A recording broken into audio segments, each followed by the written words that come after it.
I love Batman. I love ninjas. When I found out there was a movie coming out called Batman Ninja where Batman goes back in time and becomes a ninja, I was pretty damn interested. I love alternate versions of Batman. I've done a couple on this channel. I did a poor version of Batman and a pirate version of the Joker. This movie seems to be based around an alternate version of Batman as a ninja, so yeah, I wanted to watch it. The trailers got me even more excited. They painted the picture of this philosophically driven story about Batman dealing with what it means to be Batman when everything associated with him is taken away. Then I actually watched the movie and oh boy, it isn't that. The best way to describe it is, you know when a kid is 4 years old and they know about Batman but they don't really know what Batman is and they play with action figures and just make up crazy stories, like Batman will be like, oh, I'm gonna get you Joker because I have a gun that shoots piranhas covered in lava. Well, I block your piranhas with my shoes that transform into army tanks. That's what the movie is. You think that sounds awesome, but somehow it isn't. I'll kind of start at the beginning-ish. Batman goes to Arkham Asylum to stop Gorilla Grodd, who's working on what ends up being a time machine. In the process of trying to stop him, Batman gets sucked in and goes back in time to ancient Japan. There's a whole bunch of other villains there as well, like Deathstroke and Penguin and all that. They got there a couple of years before Batman though, so when he arrives, they're already established as like big-time villains with armies of their own.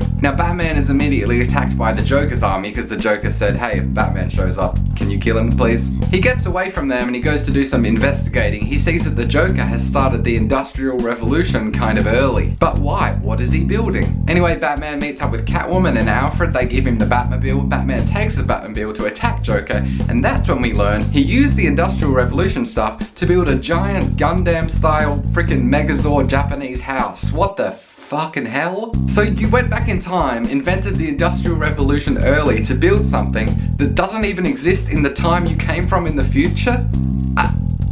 That's like me going back to 2015 and saying, I'm gonna get rich by inventing teleportation early. It doesn't even exist now, just invent it now. Anyway, he loses this big fight against the robot, but he kind of gets saved by a bunch of bats. Turns out there's this army of bat ninja guys who worship Batman because of an ancient prophecy about Batman coming.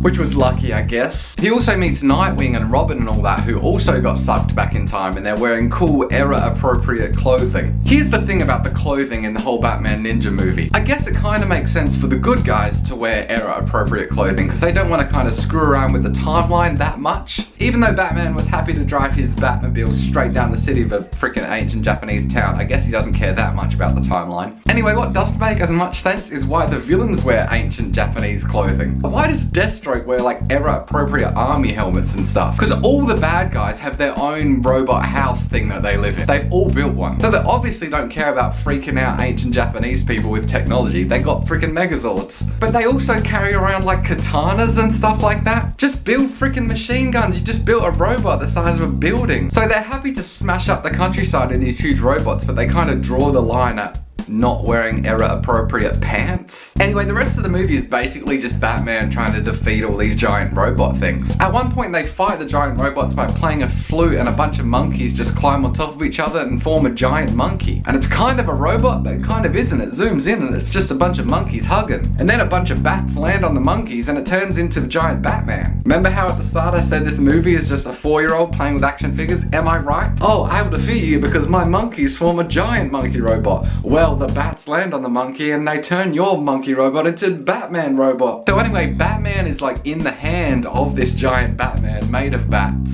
And he controls it by moving, kind of like in the movie Real Steel. I don't know how. I think it's magic. They don't say. You also see Batman doing a bunch of this weird Batman ninja magic stuff later. But he never really trained in doing ninja magic. He somehow just knows it. You find out that Gorilla Grodd was actually mind controlling all the other villains into making their robot house things. And the reason he did that is because he needed their robot houses to form together like Voltron to build an ultra mega giant robot house. Oh, also I forgot something else. In the start of the movie where Batman gets attacked by the Joker's army, because let's remember he got attacked because he is a bat. He puts on a disguise later, he dresses as a monk, and he has a bat on the back of his effing head. What the F are you doing, mate? Well, you think the FBI, when they go undercover, they wear little socks that have FBI written on them just as a nod to their origins? No, they do not. Don't wear any FBI stuff. That's the point. This Batman, he just got attacked for wearing a bat mask, goes undercover in the same town, puts a fucking bat on his head. Goddamn moron, idiot. Look, okay, the movie is dumb, but movies can be dumb and still enjoyable. I think what made me so angry is I kind of got tricked into watching this dumb movie. Like I said at the start, all the trailers made the movie seem quite serious. The trailers hinted at the story of Batman being stripped of his technology and his resources, and that he'd have to kind of use samurai philosophy to focus on making himself stronger without any of that stuff available to him. The movie wasn't about that at all though. It mostly was about Gundam robot battles. Here's a scene from one of the trailers that showed the serious tone of it. The Batmobile, the Batwing, the Batcycle, they've all been destroyed at the hands of the Joker.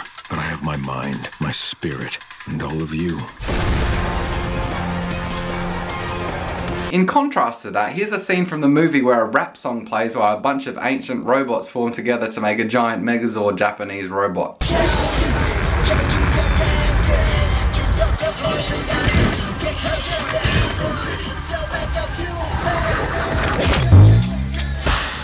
I mean, what did you think of Batman Ninja? Maybe you liked it. The artwork was amazing. To be honest, I'm probably gonna cosplay something from that movie. It all looks great. The costumes are dope as hell. But I feel like the story was just written around how many cool costumes and robots they could get in there. Anyway, let's talk in the comments. I'm sure there's other stuff that can be said about Batman Ninja. Good title though. I still like the title.